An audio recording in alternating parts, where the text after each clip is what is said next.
everyone, what is up? This is Ashley with a few free days, and today I am going to be sharing my newly reopened Las Vegas experience with you.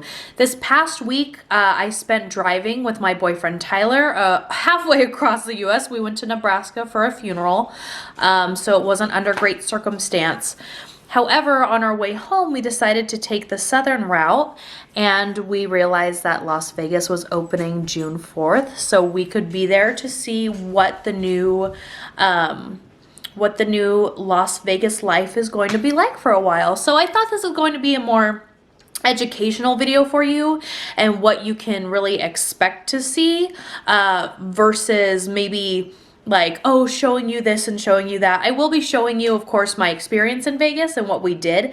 However, I just wanted to get through the more crucial parts in a kind of a face-to-face, if you will, for all the new rules, regulations, and what the casinos have put into place for COVID-19 restrictions. So let's get started. We stayed at Caesar's Palace. I've never stayed at Caesar's Palace. I always usually stay at Harrah's, or I've stayed once at the Venetian. Caesar's Palace is huge, just like the Venetian. And it was a beautiful hotel. It was a great hotel.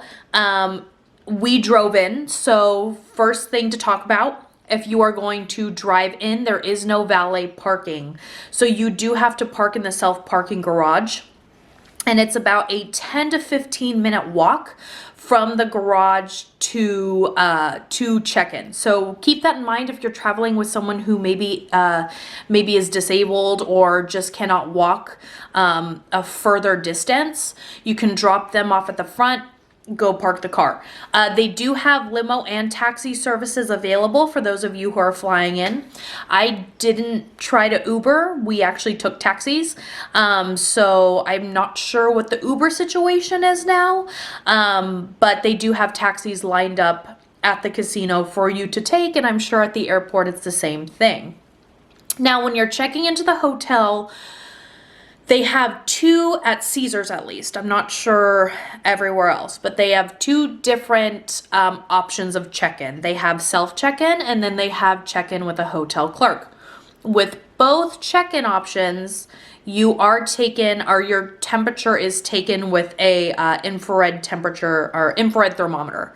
They either come up to your arm and they take your temperature there at self-check-in, or you walk past a thermometer heading into the clerk check-in or hotel regular check-in, guest check-in. So they are taking your temperature as you walk in. Every single hotel and casino personnel are wearing masks.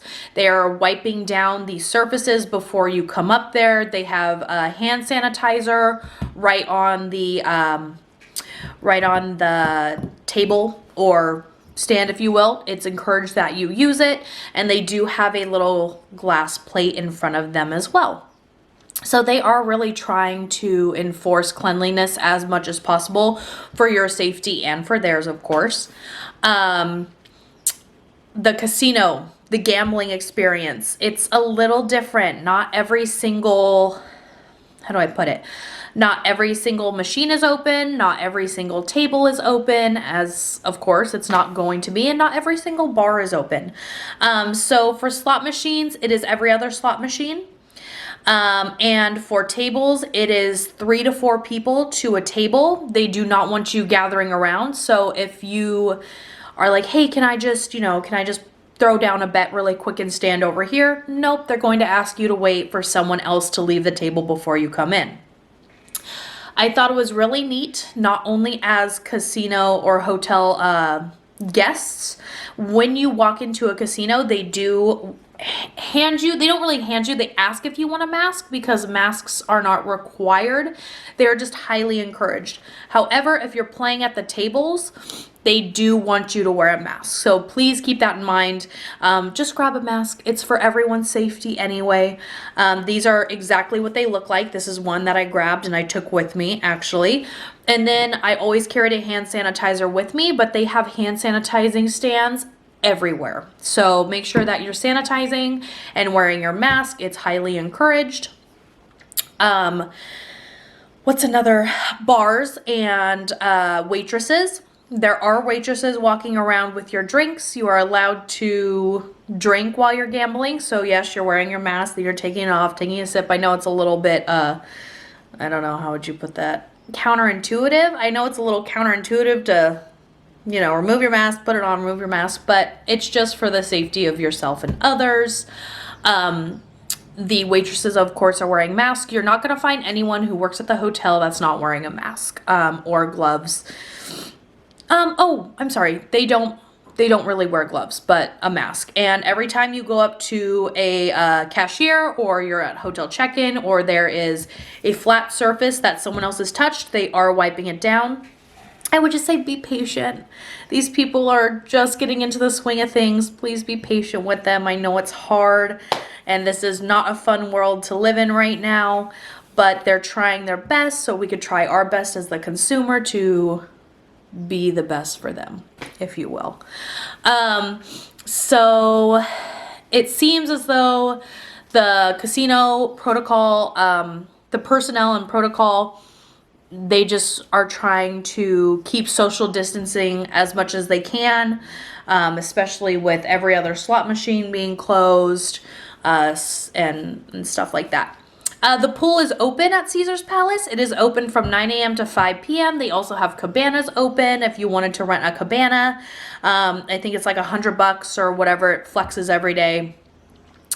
They highly encourage social distancing in the pool. They have a ton of workers and lifeguards around there. So if there are too many people in the pool, we did see them kick people out.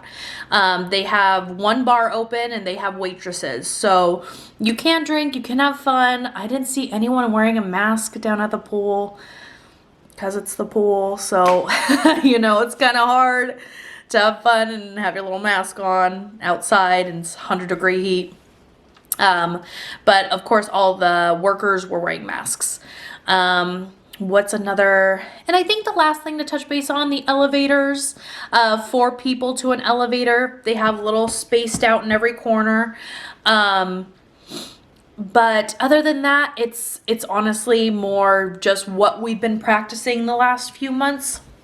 Social distancing, washing your hands, sanitizing your hands, wearing a mask when you can. Restaurants. Restaurants is a big one. Not all restaurants are open just yet. I think they're waiting to see what's going to happen with everything. However, the restaurants that we tried getting into, Hell's Kitchen, Ruth Chris, Old Homestead, larger name hotels restaurants, large name restaurants, or fancier restaurants like steakhouses and such.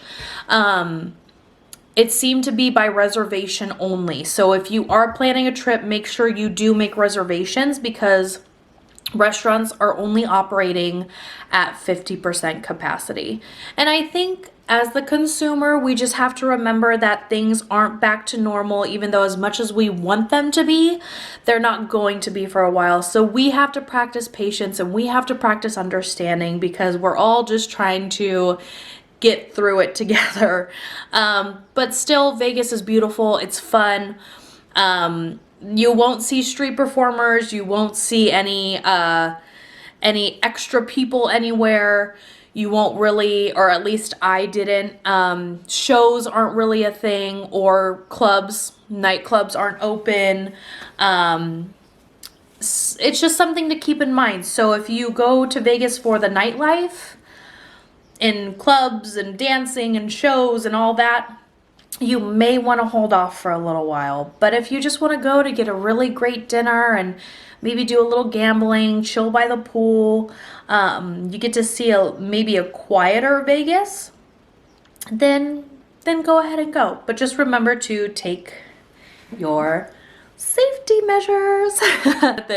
Click subscribe below if you're interested in watching us go on more adventures, and the Vegas video is going to be separate from this video, and that will be up in one of these corners somewhere along with this one. Bye. Bye!